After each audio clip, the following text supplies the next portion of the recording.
Here's a diagram of an underbust corset I developed as an easy one for people to make who've never made a corset before. And here's a live picture of it. The pattern was developed in an effort to bypass traditional sizing rules, which have some drawbacks, and to allow you to follow a process, do a bit of confident guessing, and end up with a corset that fits you properly. This pattern consists of 4 pieces, which make up 1/2 of the corset.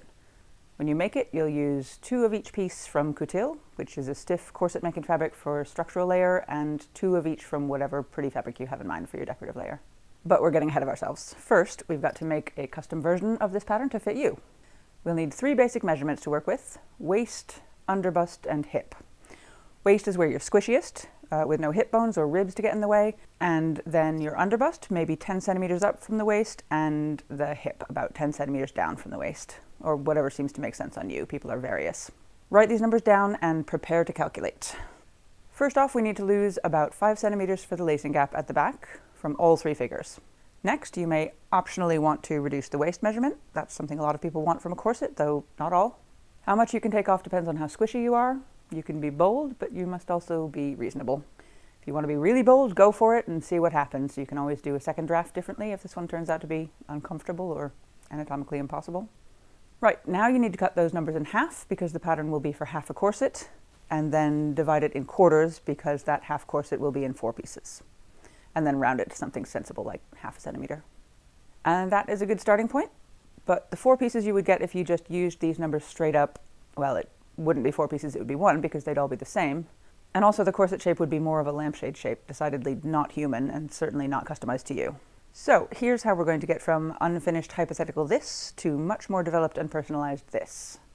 You'll be wanting a big piece of paper and a ruler, so go get those things and draw 3 horizontal lines, one for the waist, one for underbust, and one for the hips, at 10 centimeters apart or whatever distance your measurements were. Now, put a vertical center back and center front line out at the edges. Make sure there's enough room between them to fit all 4 pieces. So we need to skeleton in some shapes very lightly in pencil because they will change a lot. But to begin with, put a dot on the underbust line the right distance away from the center back according to your measurements. And do the same for the waist and hip. And then you can lightly pencil between them to see the shape, though this is by no means the final shape. Do the same for the center front piece. The center back and center front edges are straight for the sake of the lacing and the busk that will be at those points, but the 2 side pieces are curved both sides. So draw a vertical center line for each one and place your dots equidistant from and straddling that line, so you end up with a symmetrical shape for each of those pieces. There's still a big difference between the now skewed lampshade we've got and what we need for a well-fitting corset. So we need to move these dots around to adjust the shapes to achieve 2 goals. 1, make the curves that face each other as symmetrical as possible for beginner sewing ease, as opposed to the serious skew we've got going on at the moment. And 2, concentrate the curves in the place your body needs them to be.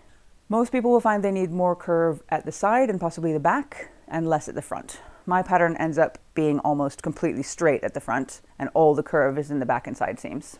Look at a mirror and make your best guess at which seams need to curve the most on you. To move the points around, there's one simple rule. Anywhere you move a point in and lose some width, you need to move another point out on that line and gain the same width, so the overall measurement of the whole remains the same. So you can just do a series of small moves on all the points until you get as close as you can to the 2 goals: symmetrical curves and curves that are concentrated at the sides and back, or wherever your body shape dictates they should be. That might take a little while, but once the points are all pretty much in the right place, you can play with the curve of the lines between them, which will affect the silhouette of the final corset. Again, just take your best shot, and if it ends up not to your taste, you can amend any wrongness the second time you do this. So this is your pattern. Add seam allowance of whatever width you're accustomed to. I'd say be generous with the seam allowance at the top and bottom in case you end up trimming it to shape later, and also because if your corset bones are a tiny bit longer than you thought, it's easier to trim the corset than the bones. I'd also say be generous with the center back seam allowance, because if you end up folding it back and doubling the thickness where the lacing eyelets are going to go, that's no bad thing. And label the crap out of this thing. It is very easy to accidentally turn one of these pieces the wrong way up or mistake one for another, and that will definitely not help it fit you. Okay, good work. See you next time for the actual making.